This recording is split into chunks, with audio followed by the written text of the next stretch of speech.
Ah, that's all then? Well, one thing you gotta admit, it's the only definite news in I don't know how many years. Well, I hope she's rich. She must be rich.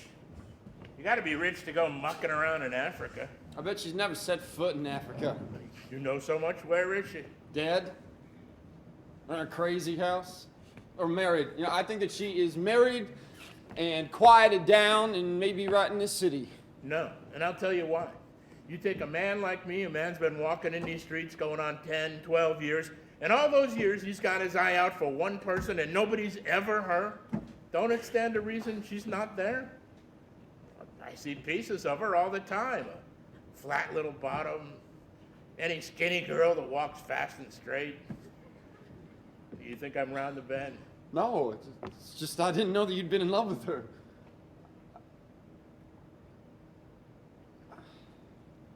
Drinks on the house. It was good to see you, Joe. Now, hold on. Sure.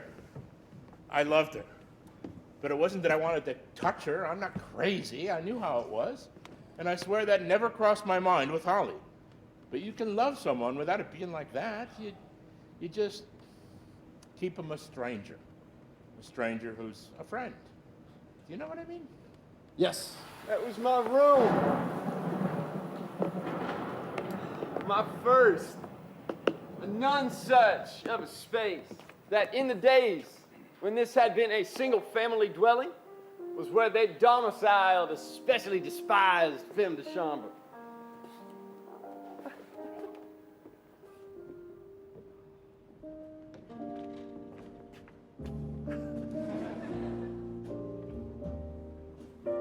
It was filled with old furniture of that itchy particular red fabric one associates with long rides on hot trains. The wallpaper was geologic with age, and there was a pattern of water damage on the ceiling above my bed that on dissolute evenings I was certain depicted the shroud of Tyrann. Needless to say, I adored it. Your Miss Holiday Golightly. Only to my creditors. I don't mean it, I don't have creditors. I'm cash only. What I mean is, you'll call me Holly. And you can call me Fred. Yes, I know, I've already started. On second look, this place wouldn't be quite such a dungeon if you'd frou-frou it up a bit. Have you given it any thought? I think of nothing else. Oh, I'm so glad. What have you come up with? There's a bird cage in that antique store around the corner. I don't like things in cages. Oh, there's nothing in the cage. The cage itself is the attraction. It's all mosques and minarets and bamboo rooms. Buy it, then. I'm planning to. It's $350, but I expect to make that easily. Oh, gorgeous. Over the next 6 or 7 years. Oh. You actually are poor, not just play acting. Count trees. Oh, you're not the type, anyway. Pretty though you are, the eyes are the giveaway. Anyway, he quite liked them.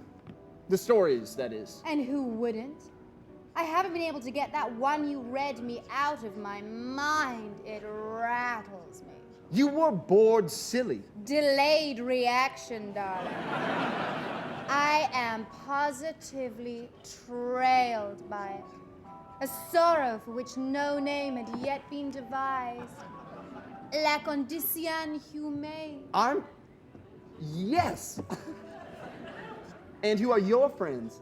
It's the awful thing. I haven't got any. I'm unutterably alone. The gentleman at the table, I mean. Oh, these. Quelle hilarité. I forgot they were there. Mr. Luce, Mr. Rockefeller, Fred. You are keeping rather swank company yourself. Oh, it's always the same. Old money, sour breath. These evenings. Isn't it strange? So very. All of it. Yes. Do you think it means something that we've run into each other here in this citadel? Do you? I might, if I was still young and credulous enough to believe in fate. You have such pretty eyes. Holly. Say, Fred, What do you say we ditch these plutocrats and hie ourselves to Longchamp and eat chess pie and swill bootleg hooch and stumble through the streets in an ecstasy of alcohol and get run over by a couple of taxi cabs and stumble home in the wee small hours of some far-flung morning and fall into bed like that night, that magical night, and tell each other our very most secret lies. Wouldn't you like that? Wouldn't it save us? Take him. It's hard to stir. Oh, poor slob. Poor slob without a name. It's a little inconvenient, his not having a name, but then I haven't any right to give him one until he belongs to somebody. How did he come to be your roommate anyway? He doesn't look like a lesbian. Because we sort of took up by the river one day. He's an independent, and so am I. Well, it doesn't take much to own a cat. You just feed him and he's yours. No, I don't want to own anything until I know the place where me and things belong together. I don't know where that is just yet, but I know what it feels like. Stop here. What are we doing? Why are we stopping? Last bit of business to take care of. What do you think? This ought to be the right kind of place for a tough guy like you. Rats galore, garbage cans, plenty of cat bums to hang around with, so beat it! Scram! Scram! Go, go!